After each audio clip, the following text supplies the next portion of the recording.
Well, good morning, guys. I'm on I guess, 0.5 zoom factor on my phone to record this so I can get a little bit wider angle because the room's not huge. It's 13 foot wide by 23 feet long. But anyway, just wanted to give you a quick little video here. I'm just doing a little bit of fine tuning on the system. So I've got the cockpit kind of shifted over to the side, but I thought this was a good opportunity to show you what I've got going on here. So anyway, over here is just my workstation for doing flight planning and so forth. I've got the ProSim instructor operating station here set up so I can do some pre-flight planning.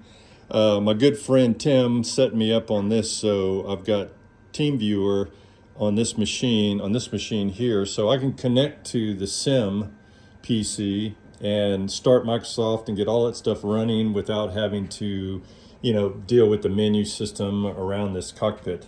So anyway, just a little brief there. So I've got two UPSs here, one for each of the switchable power strips, and I've got the setup divided up. So essentially, I've got a ProSim PC here. I think I'll probably get off of this. Got a ProSim PC. I've got my visual PC. Only one PC is driving three 4K screens. Just FYI, I know somebody's going to ask. This is the main instrument panel, which is basically the cockpit power. I've got a Bose amp, that's what's sitting right here. That's driving all the audio inside the cockpit. And then I've got independent switches for the three 85-inch screens. And then these are just a couple of work light switches. So I've got some work lights back on the wall back there. Just so once this is all tucked in, it's pretty close. So essentially this corner of the rear of the cockpit is going to be right there where that piece of tape is. So there's not a whole lot of room to walk around. So I thought this was a good opportunity to give you a view of what all this looks like while I had some room to walk around.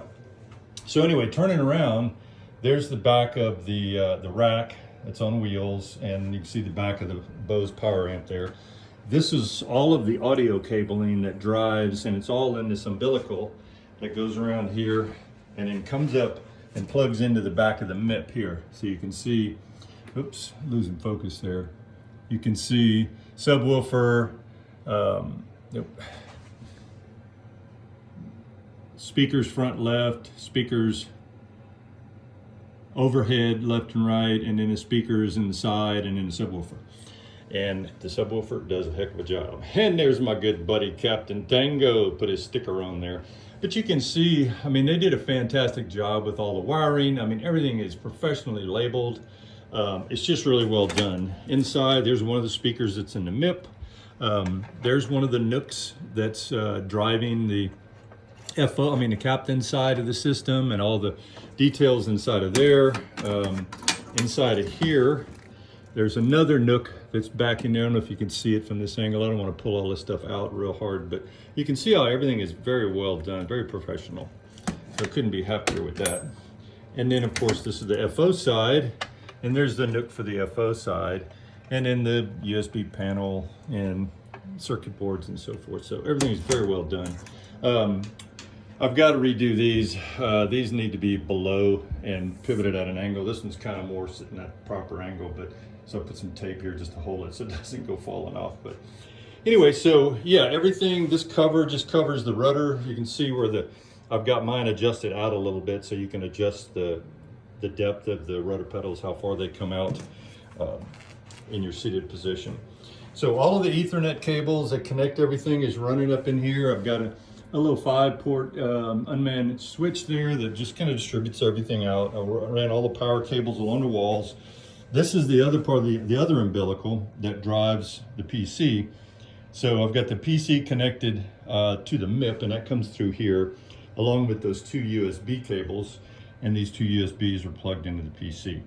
This is a AMD 9800 X3D, 64 gig of RAM, and a MSI Supreme Liquid Cool 4090.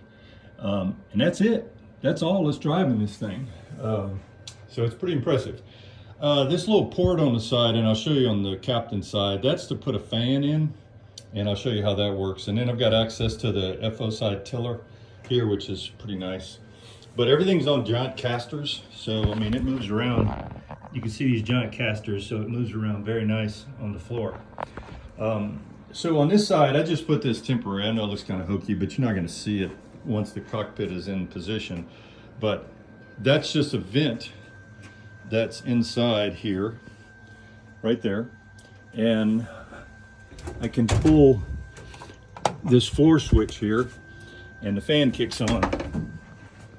So now the fan's turning and I've got some additional air that's blowing in. So that's kind of nice.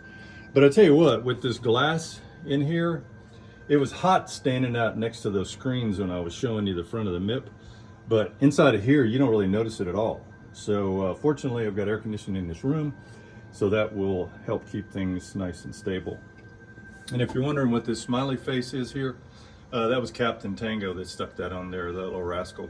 He put that on there while he was here. But anyway, just couldn't be happier with the setup. I mean, everything is just first class. Just beyond my wildest dreams. The control loading yokes, just in the powered motorized throttle, just phenomenal. So I'm getting ready to take a flight here now, and I just thought I would show you this quick little video before I get airborne here. And anyway, so I hope you enjoy it, and there'll be more posted as we progress. Take care, thanks.